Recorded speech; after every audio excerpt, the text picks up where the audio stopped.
Magandang araw mga kabayan. Ito po muli si Engineer Alejandro, isang OFW, ang inyong stock tambay. Muli handang magbahagi ng kwentong kalakal at kuro-kuro mula sa Philippine Stock Exchange. Kung bago ka pa lamang sa akin channel, huwag kalimutan mag-like, subscribe, share, at pindutin ang notification bell para updated ka sa bagong videos na aking i-upload. Okay, so let's start with the Philippine Stock Exchange Index. PSCI Index opens at 6,516.46. Bumaba siya, went as low as 6,473.13 and it went as high as 6,520.29 and closes at 6,496.32, which is negative 0.23% lower than the previous close. Okay, so meron tayong net foreign selling of negative 45 million. Okay, so PSEI, it appears that the market will continue to move sideways. At least we have seen, or we are already seeing the market moving sideways, and here at this point, although okay, so hindi na natin guhitan muna yung ating previous upward trend dahil irrelevant na siya ngayon, ano? Ang tingnan natin yung ating support area. So itong support area natin, ginuhit natin dito, most likely dito yan umabot. Okay, so meron tayong support area at this level. Now, kung mapapansin natin, dito natin ilagay yung, dito tayo mag-focus. Ayan. Kung makikita ninyo, nagkaroon na ng bounce dito sa level na to, and currently mukhang sideways ang kanyang galaw. Meaning, if this continues to move sideways, naka-establish na tayo ng higher low, which means medyo positive na in terms of the sentiment of our investors, kasi higher low na yan meaning natapos na yung kanyang pagbaba or pag-breakdown dun sa ating mga previous support level or support zone.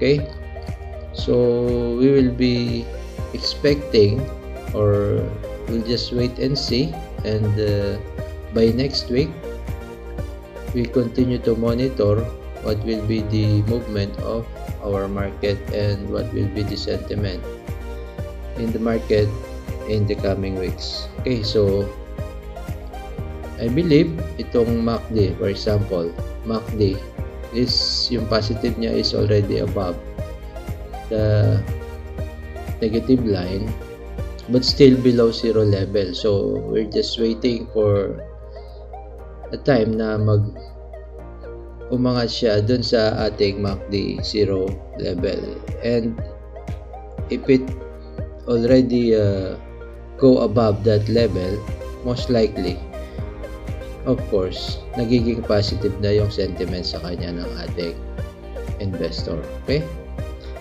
Then, let's take a look at the moving averages. So, ganun pa rin, no? Nasa ibabaw pa rin yung ating moving averages, and take note of this one. Almost the same movement, kakaroon na sila ng dead cross.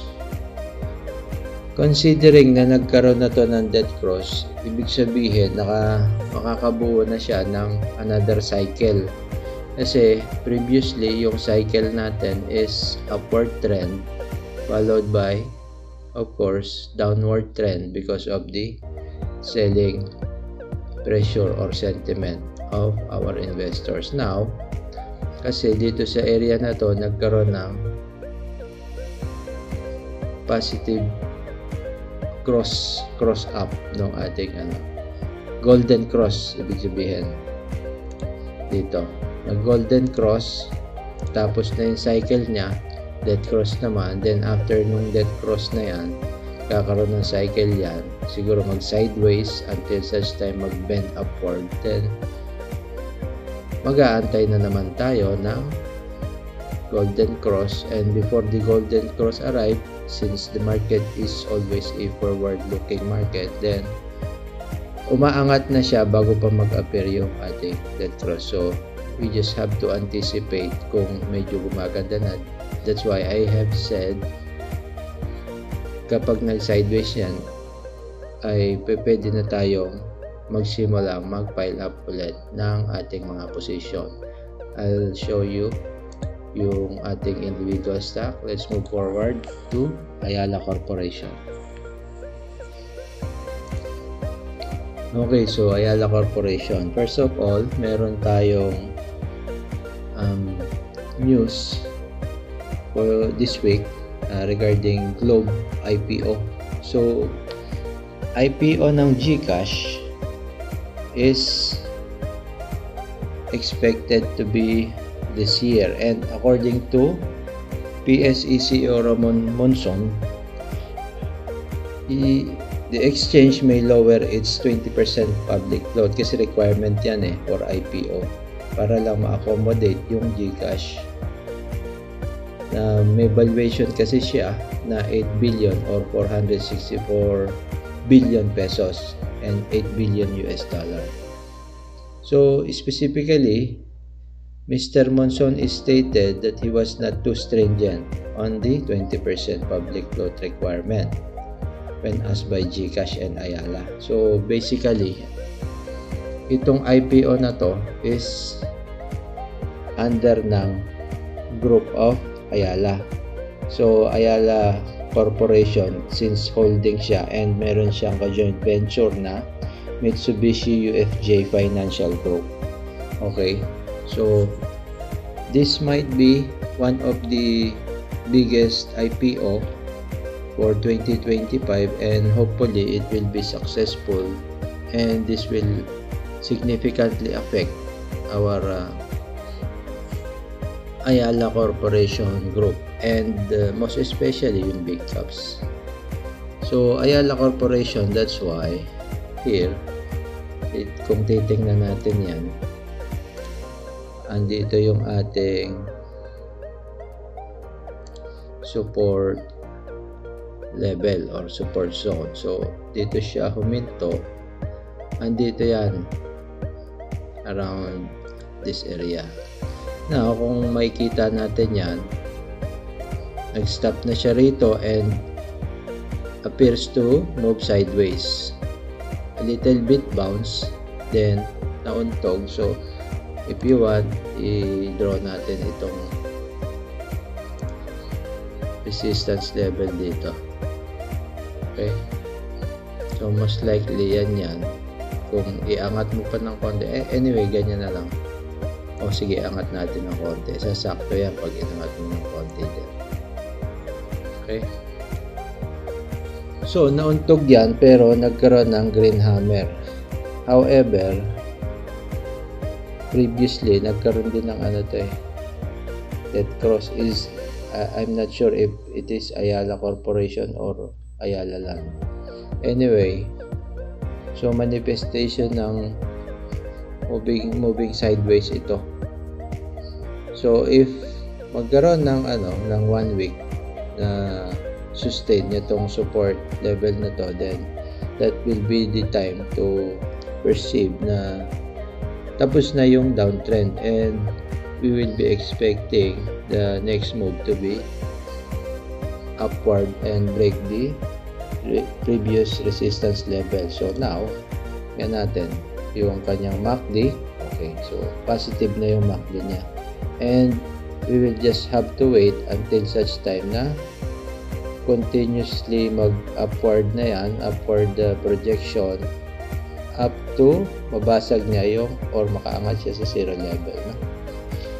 Okay, so now yung ating moving averages, okay, so may nabasag na siya dito na 14 days moving average and hinarang pa siya nung ating 21 days moving average.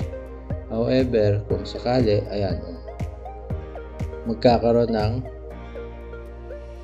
cross down or dead cross dito sa level na to. So we will see kung ano maging sentiment ng ating investor sa Ayala Corporation. However, it will be possible na maging catalyst niya itong IPO ng GCash kasi malaki to eh. So if i-maintain kasi yung 20% requirement and yung market capitalization niya or yung valuation niya is 465 billion pesos, 20% will be around 90 billion pesos. So it will be almost twice the amount or the capital record of Monde nung nag-IPO to nung last 2021, no? So this is a good catalyst, and if we are already sure na ito na yung ating bottom, then it's about time to slowly enter and make your position before it continuously break the resistance level. So mas maganda yon, nakaposition na tayo, no?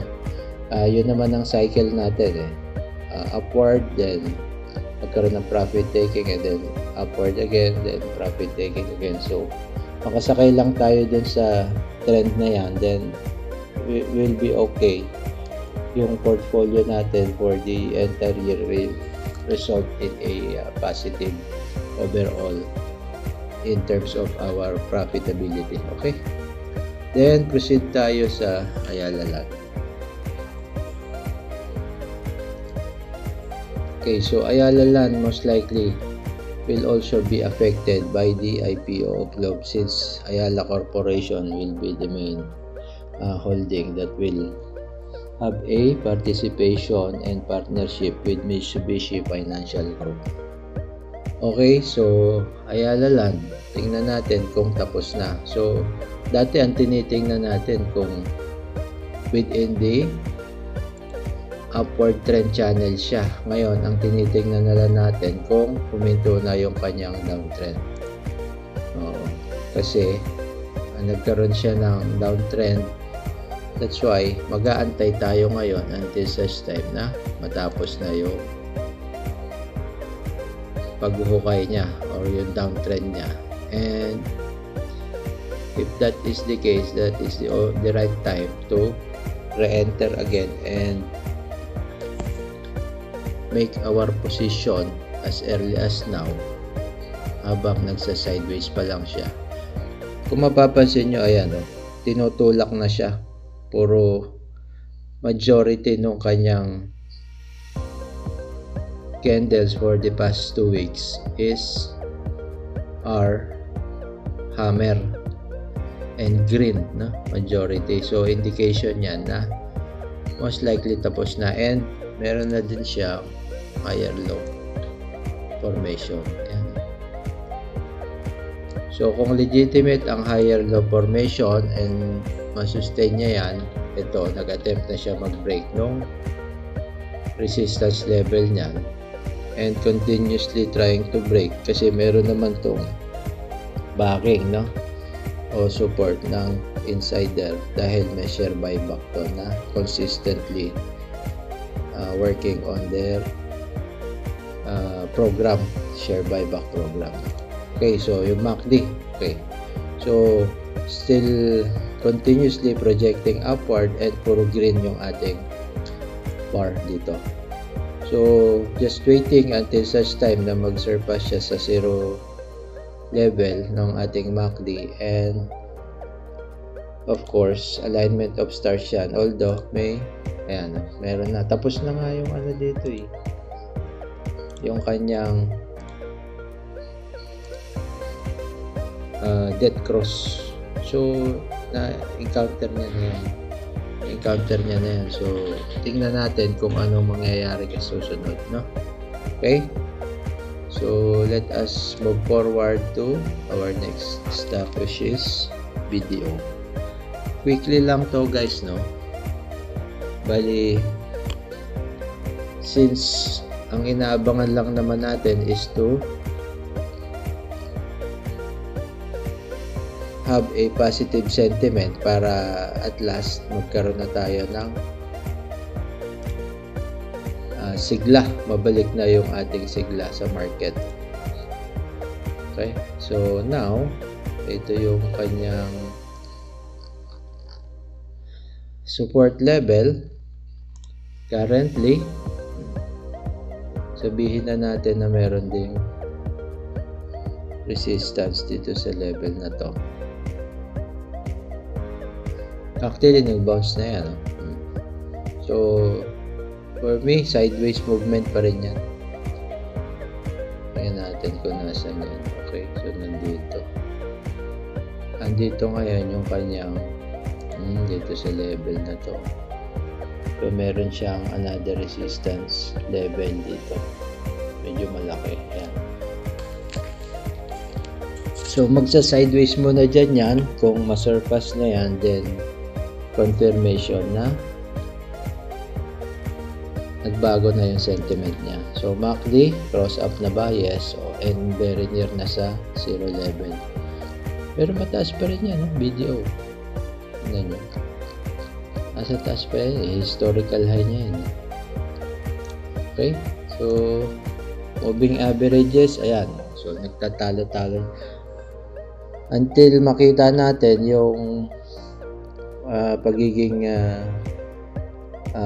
proper formation at projecting upward na yung ating MACD, then pwede na nating masabi na okay, it's safe to say na mag-shift na ulit ng sentiment ang mga investors dito sa investors ng BDO. Okay, so let's move forward guys. Very short lang yung ating review. By the way, RLC, pasok natin yung RLC. No? RLC, wait, ano ba next natin? Jollibee.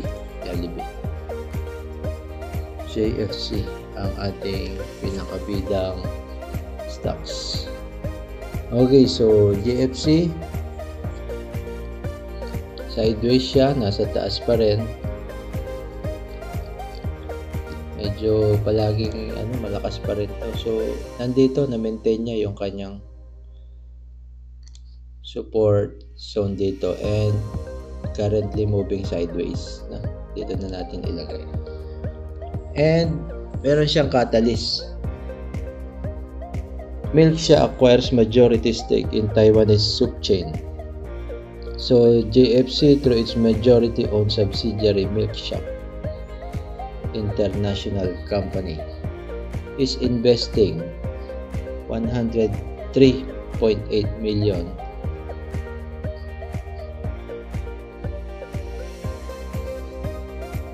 Taiwanese New Taiwan dollar. Okay, so 184.1 million pesos for a 70% stake in leading Chinese wellness soup brand operator Jian Xia Sheng Company. Munmun Food.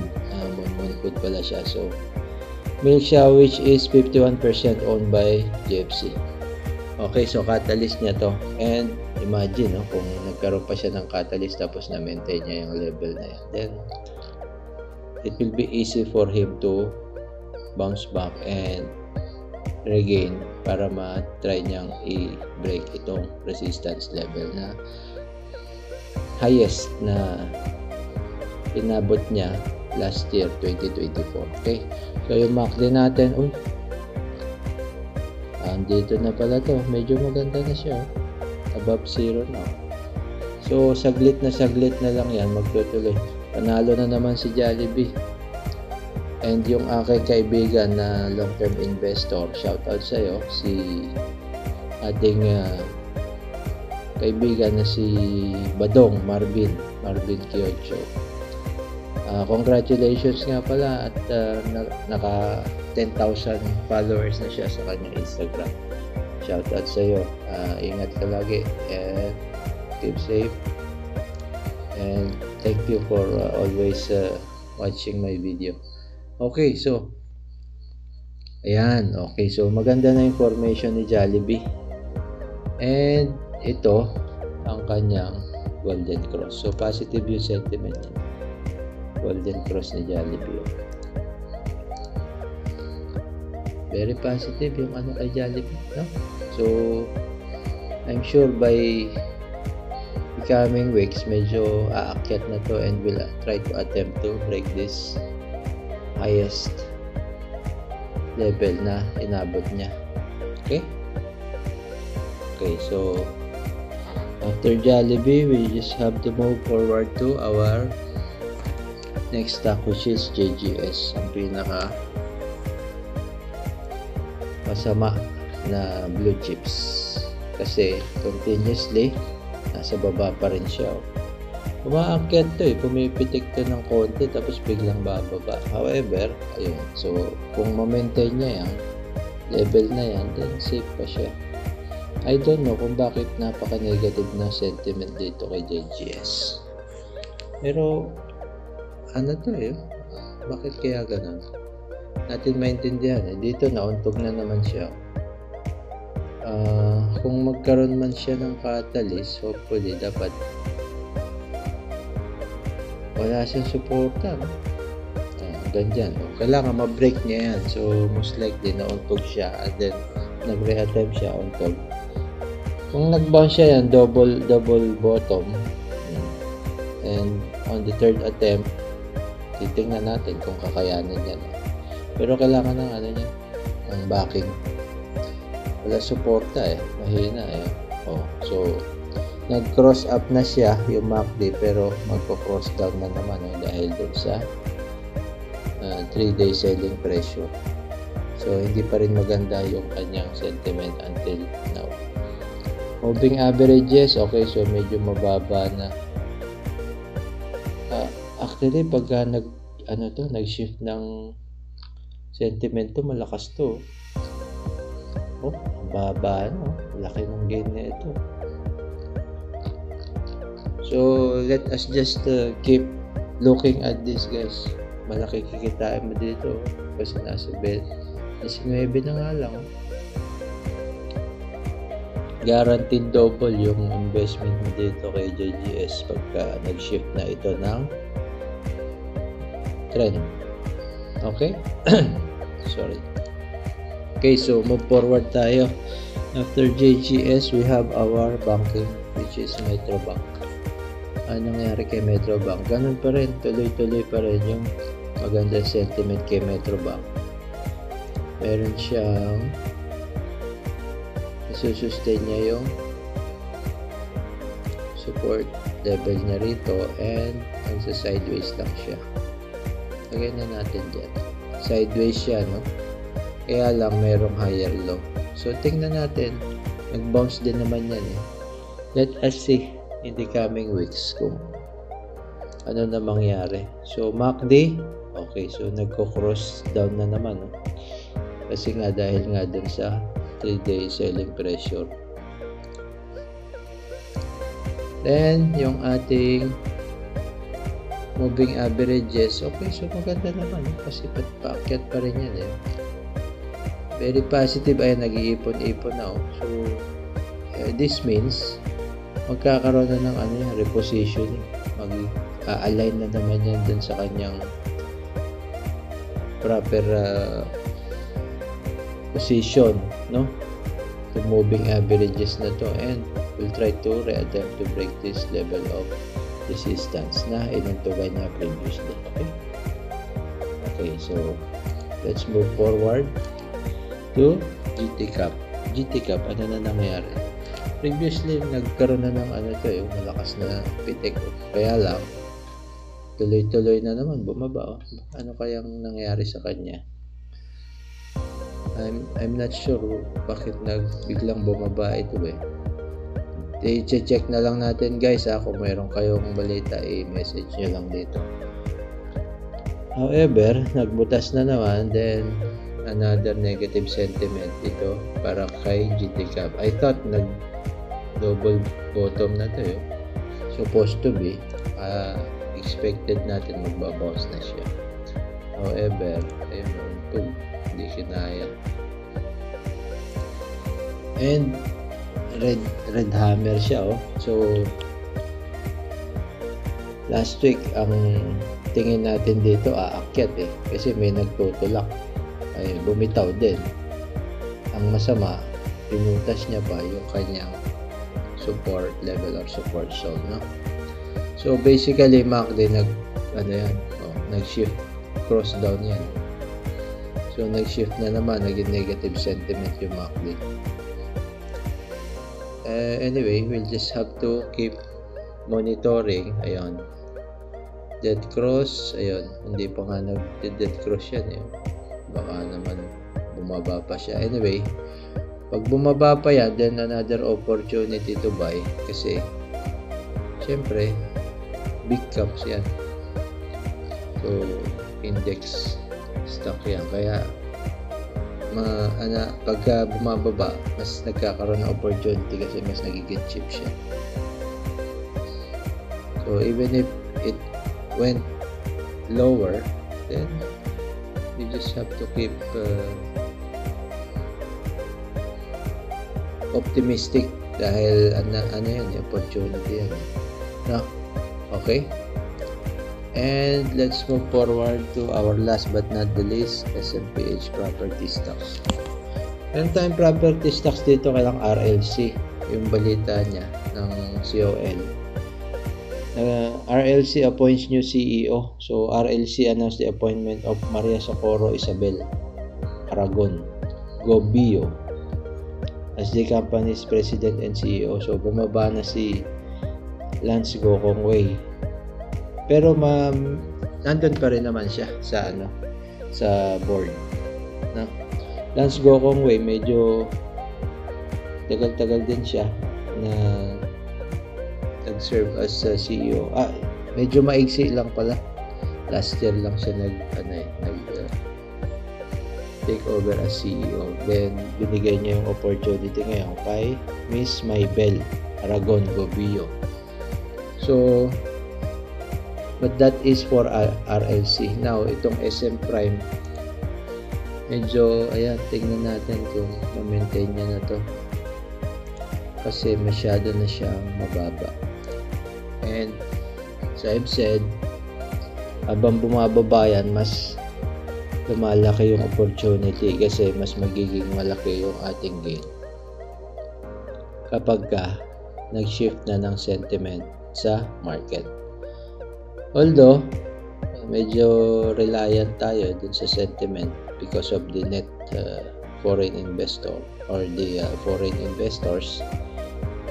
Kapag pumangit yung sentiment sa US market, then medyo nadadamay tayo, no? But then kung nagbagsakan sila, maaaring naipit sila, pero kung nakapag-take profit sila, then pwedeng mag-shift muna sila dito sa ating market. However, normally mas nauunang bumili yung mga local natin kasi nga kung bumaba na siya, opportunity na siya para bumili ng cheaper price mga stocks at cheaper price, no? And pagka naman umaakyat na, medyo late na pumapasok yung mga net foreign. Okay, so far yung ating moving averages, we cannot expect anything, but yan, medyo tulak yan pababa. And cross down to, kaya nga yan dead cross. Anyway, let's wait until we see the cycle shift at magkaroon na ng medyo mahaba-habang sideways movement and ma-confirm na yung ating pag-shift ng sentiment into positive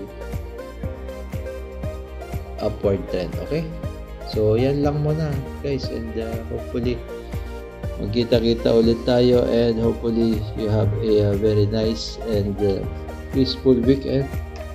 Kita-kita ulit tayo next week. At yan ang kabuuan ng ating update for this week.